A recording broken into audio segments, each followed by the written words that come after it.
Quizás sea la Revolución Francesa el más gordo de los cuentos mal contados. La realidad fue bastante más compleja y políticamente incorrecta de lo que se cuenta. Muchos nos imaginamos la revolución como un cuadro lleno de tensión dramática y honor, cuando en realidad fue un escenario caótico en el que las deudas, una aristocracia encaramada en sus privilegios, algunos burgueses soñadores y un pueblo agotado por la escasez y manejado por las fake news de la época, comenzaron un torbellino de violencia y transformación del viejo orden que duraría 60 años y que dejó a toda Europa agotada.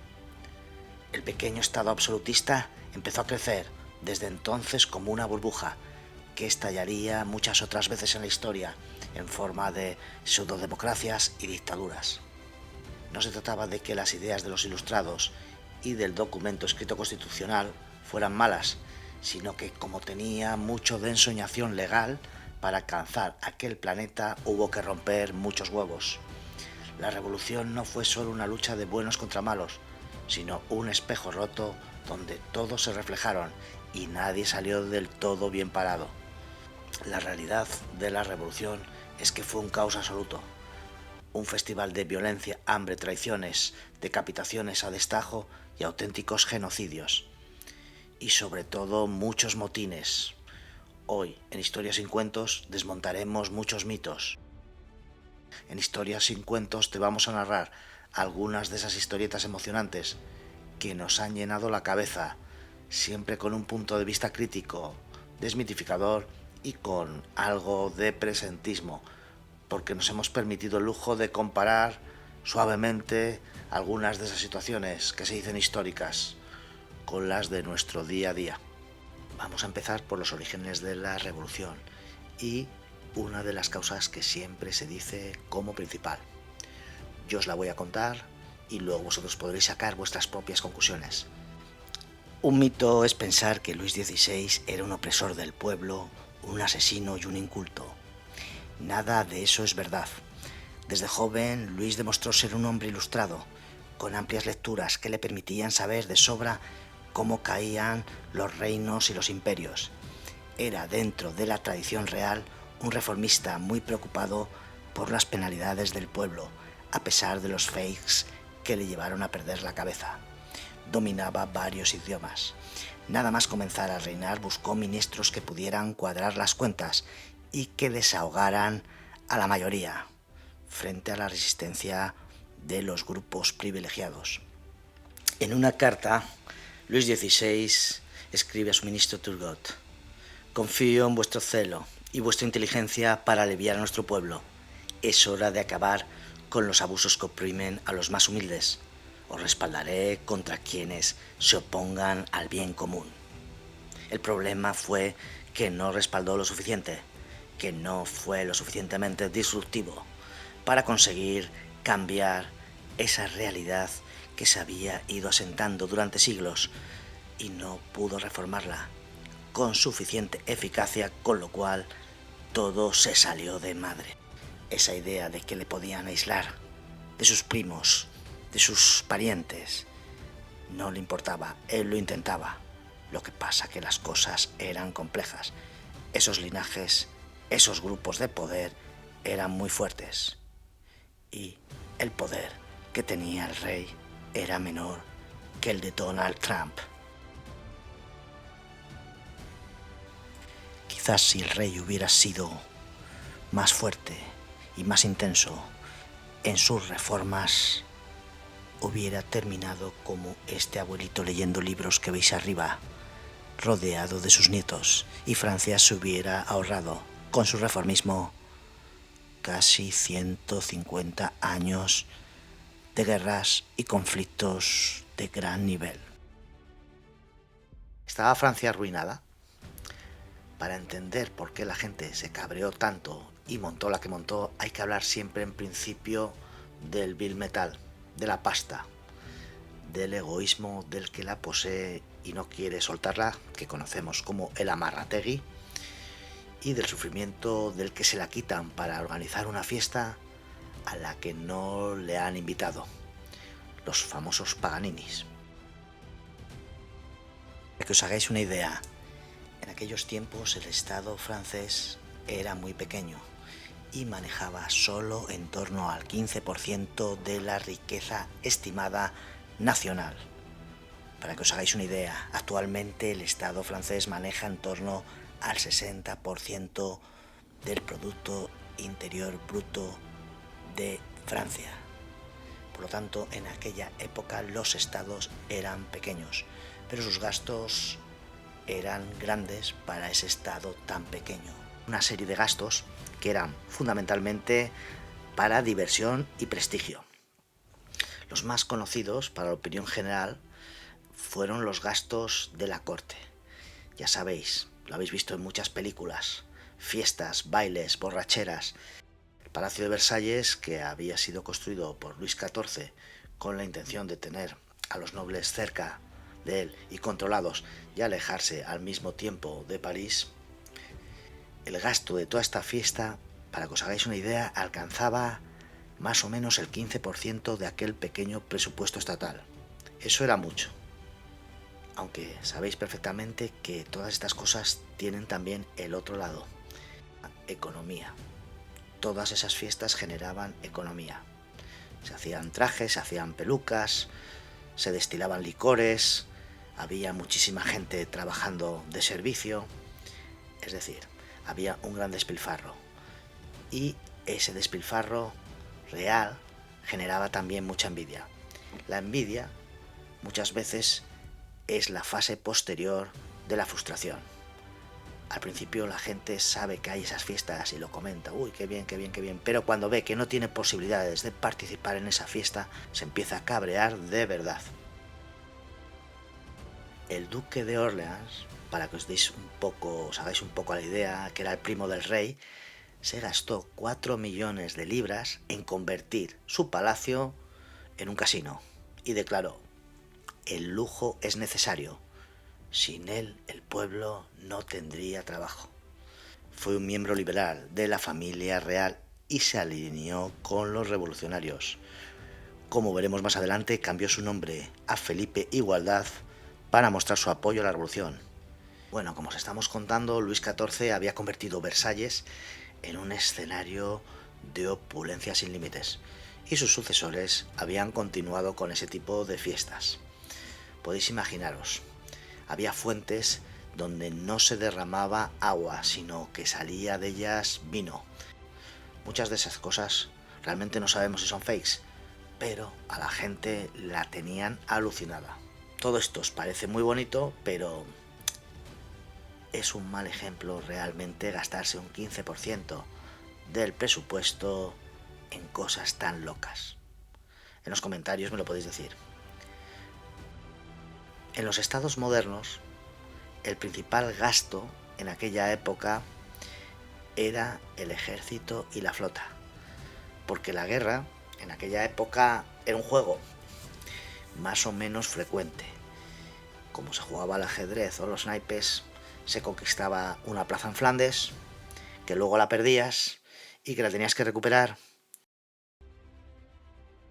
De todas formas, tenéis que tener en cuenta que los ejércitos en este momento de la historia eran en general muy pequeños.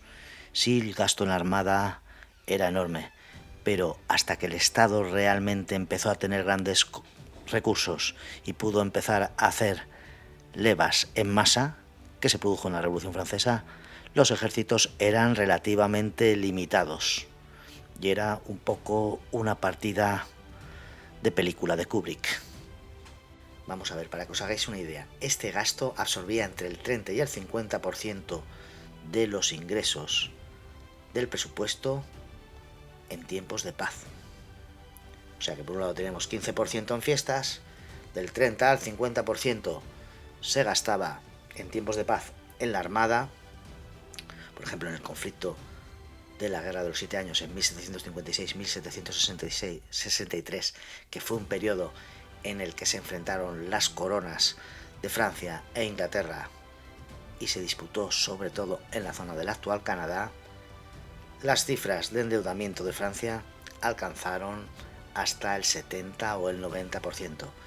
y luego inmediatamente posterior se metieron en otra guerra que fue la guerra de independencia de los Estados Unidos, un grupo de colonos que se rebelan contra el monarca británico y los franceses, que habían sido derrotados en la guerra de los 7 años, deciden en ese momento financiar a esos rebeldes y apoyarlos.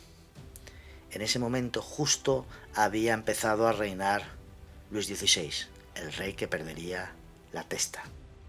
Por tanto, este gasto en el ejército y la armada le suponía al presupuesto un 70 o un 90% en determinados periodos. Era una barbaridad, partiendo siempre de que ese presupuesto era pequeño. Y los pagos de los intereses de la deuda que se generaba, porque claro, no daba, había que pedir dinero prestado, solo los pagos del interés eran un 50% de todo ese gasto. Vosotros podéis decir, era una situación caótica. Sí, era una situación muy grave, pero por ejemplo, Inglaterra y España, que eran los imperios que se disputaban con los franceses el dominio del mar, tenían unos gastos y un endeudamiento superior. España estaba en torno al 120% de su Producto Interior Bruto en aquella época. Lo que pasa es que tenía sistemas mejores para poder mantener ese endeudamiento. Y Inglaterra tenía una deuda mayor, un 140% en determinados momentos de deuda. Pero también tenía un sistema de financiar esa deuda más eficaz. Por lo tanto, esta causa que se pone como principal para el desencadenamiento de la Revolución Francesa, tenemos que ver qué pudo ser o no ser. Porque ni en Inglaterra ni en España se produjo esa revolución. Se produjo en Francia, con lo cual esa causa importante la tenemos que dejar en barbecho. Cual podemos catalogar el problema de la deuda como otro de esos mitos a medias. Todos estos datos que os estoy dando son de estudios que yo he estado haciendo para haceros este podcast. Por lo tanto, vamos a repasar esos 3 principales gastos en los que incurrían los gobiernos de la época. Y eran vicio, guerra y pago de pufos. Y esas eran las partidas principales a las que se destinaba el exiguo presupuesto de un estado muy pequeño.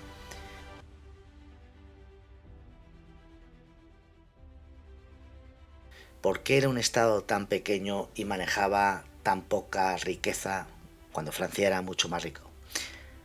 Bueno, porque en principio tampoco necesitaba mucho más, porque en general lo que entendemos ahora por gasto social, servicios sociales, en aquella época estaban todos privatizados. El Estado participaba escasamente o nada en todos ellos. La mayoría de las cosas que hoy llamamos gasto social eran fundaciones de la Iglesia, como hospitales de caridad, y la educación también eran fundaciones casi siempre relacionadas con la Iglesia. Había en los grupos de artesanos gremios de asistencia mutua y luego sí, el rey pagaba algunas pensiones reales a determinadas personas que habían hecho mérito para ellos, pero eran escasos los pagos de estas cantidades. Y luego los servicios sociales del Estado realmente en aquella época los hacía la familia. Esa gran institución que hacía que en general los hijos se ocuparan de los padres, porque los padres primero se habían ocupado de los hijos y las monedas se escondían en casa debajo de una teja o al lado del pozo o en algún sitio donde no te las cogieran ni te las vieran los recaudadores del rey.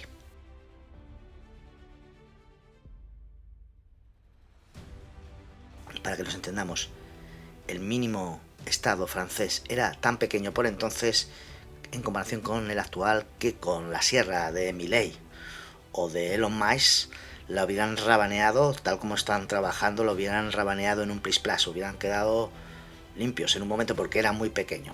Con lo cual el Estado tenía muchas fórmulas para crecer y para ingresar más dinero. Y ahí es donde se empiezan a plantear los problemas. ¿Cómo se podía financiar el Estado? ¿Cómo podía el Estado crecer de tal manera que se pudiera seguir viviendo de fiestas, gastándose el dinero en la armada y sobre todo cubrir esa deuda. Finalmente, la situación mala de las cuentas públicas por todas esas fiestas y divertimentos de prestigio obligaba a subir impuestos. Sin embargo, subir los impuestos en los tiempos previos a la Revolución Francesa era una tarea harto complicada, porque el sistema de contrapoderes existente era muy complejo y estaba lleno de antiguas libertades y excepciones, tanto de tipo territorial como por el estatus jurídico que tenían los individuos, que hacía que el poder de los reyes fuera limitado. A pesar de esto, ya desde el siglo XVII, en Francia en concreto, el gobierno francés había conseguido simplificar un poco aquel revoltijo de contrapoderes y había ido debilitándolo.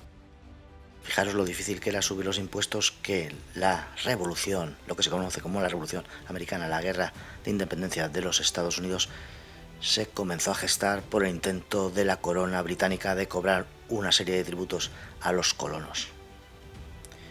Aconsejado por su ministro de Economía, el gobierno de Luis XVI tuvo la lógica idea de intentar cobrar un impuesto a todo el mundo, pero un impuesto que fuera de verdad, basándose en la riqueza y las propiedades. Se trataba de un impuesto universal. Ese es otro de los mitos de la Revolución popularmente conocido, y es que los nobles no pagaban impuestos para mantener el Estado. No, no es verdad. Los nobles estaban exentos de tributar en muchos asuntos, pero no estaban totalmente exentos. Los nobles siempre habían pagado impuestos, pero en muy escasa proporción a su riqueza, y a eso habría que sumar el escaqueo fiscal de algunas partidas que tenían, de algunos tributos que tenían que pagar y que no los pagaban.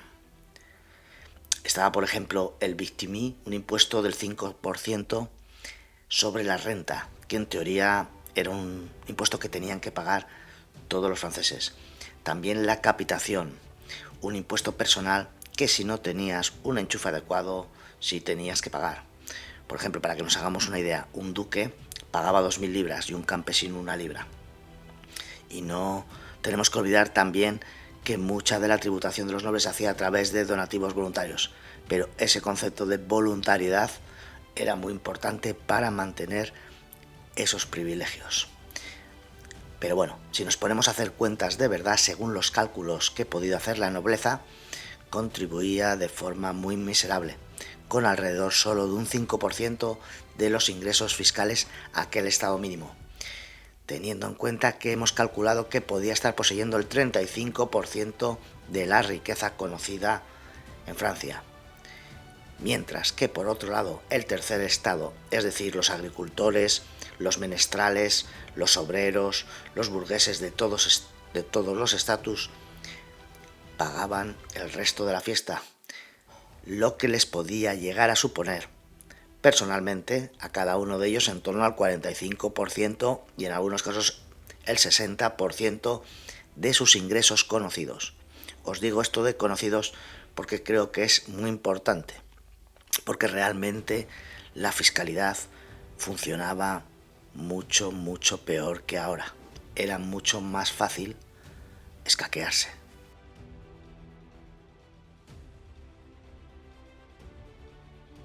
Partiendo de que la nobleza y el clero eran solo el 2% de la población, es evidente que contribuían muy poco, como os hemos dicho, para esa fiesta.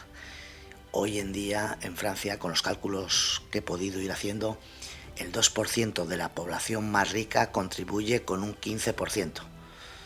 O sea, han pasado en 200 años de contribuir un 10% más de lo que habían hecho en aquel periodo. El resto ya sabéis quién lo sigue pagando, los pringados de todos los tiempos.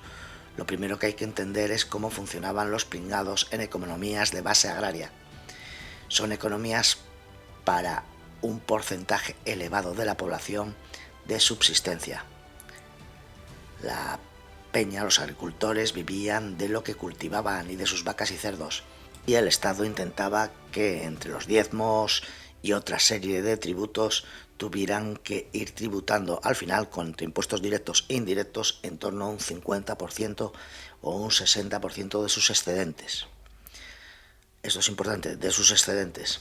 Aquellos agricultores y aldeanos, cuando venía una mala cosecha, se veían en peligro muchas veces de pasar hambre, y la pasaban, o de enfermedades, o de caer en manos de los prestamistas, que era lo peor que te podía pasar. Sin embargo, frente a los estudios clásicos que mitificaban esa pobreza estructural en hambre y deudas, la cifra de campesinos propietarios con más o menos tierras tras los últimos estudios se puede situar en torno al 30% antes de la Revolución, y era una cifra que había ido aumentando a lo largo del siglo. Para mí la paradoja de esta situación tradicional y que siempre se da como causa principal de la Revolución el hambre y pobreza del campesinado es cómo en una situación tan precaria pudieron los agricultores franceses o la población francesa sobrevivir y multiplicarse hasta en un 50% a lo largo de todo el siglo XVIII. Y esa pregunta podríamos responderla diciendo que, como siempre se ha hecho, la gente mentía lo que podía. Ocultaban sus producciones reales, ocultaban lo que comían en el día a día, ocultaban lo que producían sus huertas, en manufacturas, ocultaban lo que podían con toda la imaginación que suele tener el ser humano, cuando sabes que a los de arriba les importas un bledo tú y tu familia.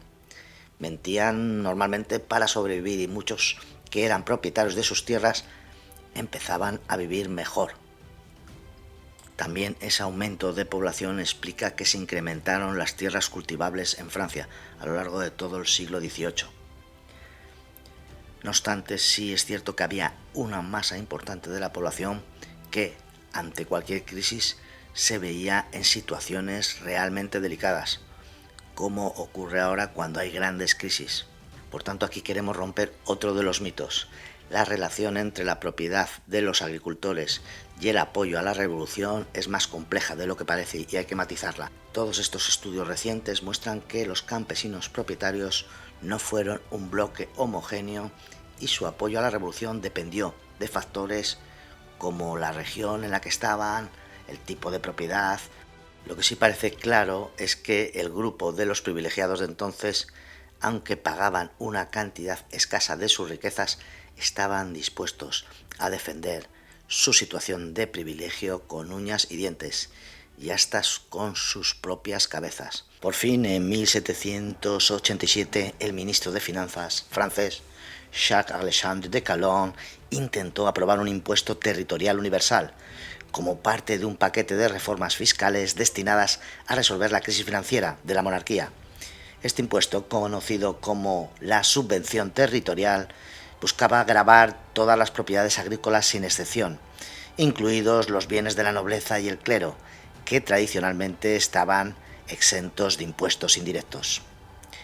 El objetivo de la reforma era eliminar privilegios fiscales de la nobleza y el clero, sustituir esos impuestos antiguos y desiguales por un tributo proporcional a los ingresos de la tierra y con ello frenar la bancarrota del Estado, que, como os habíamos comentado, se había visto agravada por los gastos de la Guerra de Independencia de los Estados Unidos durante 1775-1783 y con décadas de déficit presupuestario.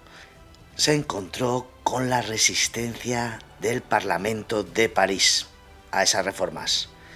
Los parlamentos, para que lo entendáis, en el viejo régimen no eran un parlamento tal cual lo entendemos hoy, sino que era una corte judicial controlada por la nobleza de toga, que tenía la función de aprobar o convalidar los edictos.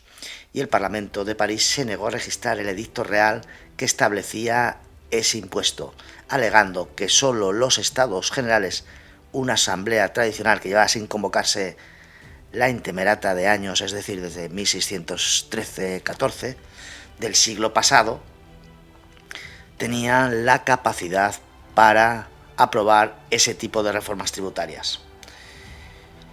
Los magistrados de este parlamento eran nobles y defendían una serie de privilegios y desconfiaban de las medidas y reformas centralizadoras del ministro Calonne. Calonne convocó, por tanto, una asamblea de notables que se reunió en febrero de 1787. que también estaba compuesta por nobles y clérigos, y había, parecer, algún burgués, para aprobar el plan, pero estos también lo rechazaron. La crisis y el enfrentamiento entre estas instituciones, que eran tradicionales, contra poderes tradicionales, pero en las que se escudaba también la nobleza para no reformar su forma de tributar, llevó a que se produjera la destitución del ministro Calonne, que es en abril ya de 1787, y en sustitución de Calonne se nombró Avrain, quien intentó imponer reformas similares, pero chocó con la misma resistencia. Pura cabezonería. Por lo tanto, vemos cómo esos parlamentos regionales intentaban oponerse y rechazar los planes reformistas del rey y sus ministros. Como os hemos dicho, en 1787 el Parlamento de París había rechazado y había fomentado que se destituyera Calonne para evitar ese impuesto que gravaba a los privilegiados, y ya en 1788 es el Parlamento de Grenoble el que se opone a los nuevos tributos propuestos por el nuevo ministro Lomenic de Vienne, que es el sucesor. Hay una centralización, un intento de centralización del poder real, que se imponen reformas urgentes debido a esa bancarrota y debilitar un poco a esa nobleza de toga que estaba insertada en esos parlamentos y que defendían posiciones propias del antiguo régimen. Es decir, eran un contrapoder que no interesaba en estos momentos que se necesitaba el crecimiento del Estado. Por lo tanto, Lomenic de Vienne y el rey anuncian en mayo de 1788 la supresión de los parlamentos regionales y reemplazarlos por tribunales plenarios más dóciles, con un intento también de centralizar la justicia. Intentan al mismo tiempo imponer nuevos impuestos, además de ese impuesto territorial, otra serie de medidas. Inmediatamente se empiezan a producir revueltas, y está la más destacada, que es el Día de las Tejas en Grenoble, el 7 de junio de 1788. Ante la disolución del Parlamento de Grenoble, la población se amotina, se suben a los tejados y le empiezan a arrojar tejas a los soldados del rey que habían ido a cerrar el Parlamento. Hay una alianza temporal entre el pueblo y esas otras capas de la población nobles que intentan hacer una resistencia propio de los amotinamientos del antiguo régimen, más que una propuesta realmente revolucionaria. Se defendía un contrapoder. No obstante, esto es una disputa, es una defensa de lo tradicional o un germen revolucionario. Ambas cosas parece que están en la posición que se hace en la defensa del Parlamento de Grenoble. Hay una forma conservadora y un componente revolucionario en el fondo, que luego se vería manifestado en la Asamblea de Vichy, ya de julio de 1788, y al que le cayera una teja en Grenoble, pobre de él, porque hacía mucho daño y no se llevaba en aquel momento casco. ¿Quién era el cerebro que estaba detrás de esa revuelta, ese amotinamiento? Podría ser el hartazgo por la demasía de impuestos, o que la gente pensaba que sí, que esos parlamentos les podían proteger un poco frente a la nueva depredación fiscal. Realmente no sabemos si hubo algún cerebro detrás de todo este movimiento o fue simplemente un movimiento espontáneo y popular, impuesto por ese descontento que se iba generalizando. Son destacables como miembros del Parlamento de Grenoble y que luego tendrían importancia en la Asamblea Nacional la figura de Jean-Joseph Mounier, que en ese momento alentaron la resistencia contra ese poder real, y también la figura de Antonio Bernabe, que aunque no lideró esta revuelta, sí luego también fue una figura clave en la Asamblea Nacional. La mayoría de los participantes fueron ciudadanos comunes, artesanos, comerciantes y obreros que estaban indignados por la crisis económica que empezaba a haber fuerte ese año y la represión. Fue un precedente, por supuesto, de lo que estaba pasando, pero al mismo tiempo fue una resistencia de los contrapoderes tradicionales frente a ese nuevo poder real, ese intento de reforma permanente que estaba intentando Luis XVI y sus ministros de Economía desde hace ya unos años. Por tanto, aquí surge esa paradoja. ¿Fue una revuelta conservadora o un precedente revolucionario? Yo creo que la respuesta, como todo, es una combinación de ambas. Y esto refleja bien esa transición del antiguo régimen hacia lo que pasó después. Era conservadora en las formas, los amotinados exigían restaurar el Parlamento, una institución propia del antiguo régimen, ante la supresión que venía dirigida desde el gobierno de París. Incluso la nobleza local, como este presidente Mounier, lideraba las protestas que estuvo posteriormente presidiendo el juramento del juego de la pelota durante la Asamblea Nacional Constituyente y que desarrolló la Declaración de los Derechos del Hombre y del Ciudadano. Era un admirador profundo de las instituciones británicas y era especialista en derecho público británico. Este intentaba más o menos una idea de monarquía constitucional y formó parte de los que llamaron monarquien, que eran como los monárquicos pero que no defendían el retorno al antiguo régimen. Finalmente se dio el pire de Francia porque no le gustaba el cariz que estaban tomando las cosas. Más difícil lo tuvo posteriormente Bernabé, que también fue una de las figuras más destacadas durante las primeras fases de la Revolución. Formó parte de los grupos Feuillants, que fue el partido extendido del Club Jacobino, y eran defensores de la monarquía constitucional. Mantuvo cartas y muy buena relación con María Antonieta para intentar conservar la institución cuando las cosas se estaban complicando.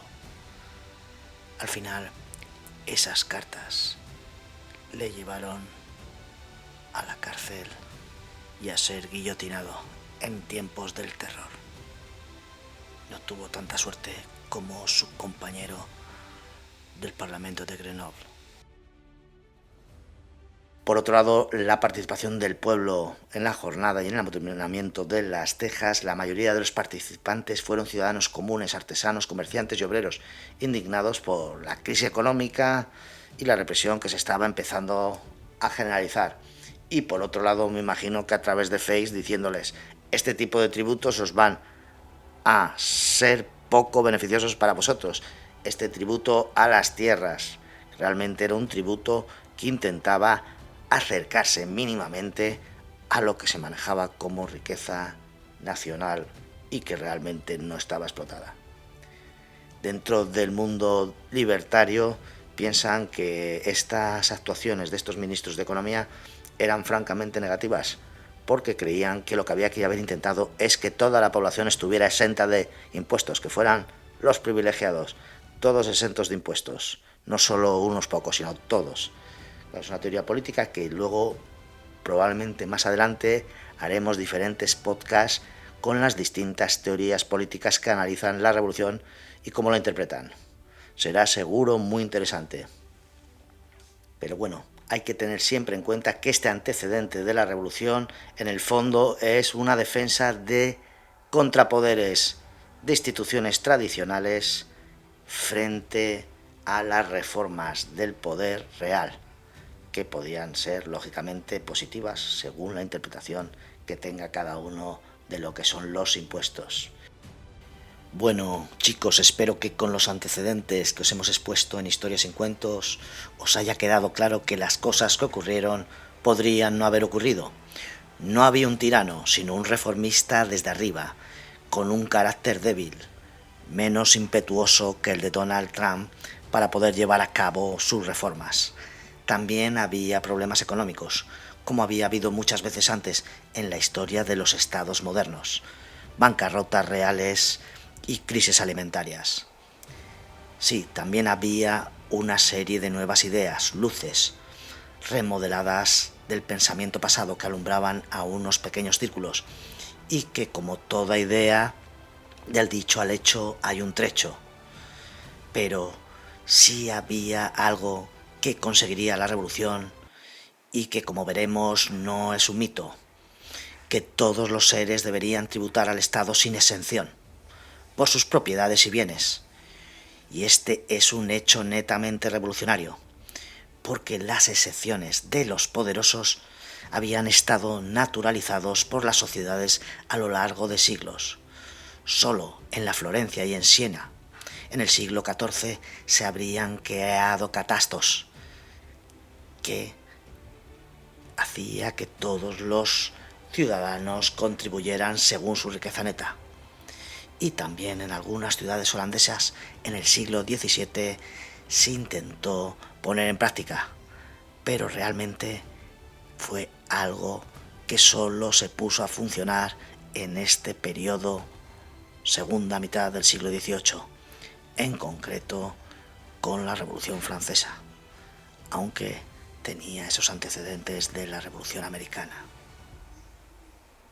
Espero que os haya quedado claro. Las siguientes fases de la revolución las iremos analizando en los siguientes podcasts. Un saludo a todos. Esto es Historias sin Cuentos. Ya sabéis, si os gusta este tipo de historias, podéis darle un like, hacer un comentario y suscribiros para seguir trabajando en ello. Un saludo a todos y esto ha sido Historias sin Cuentos.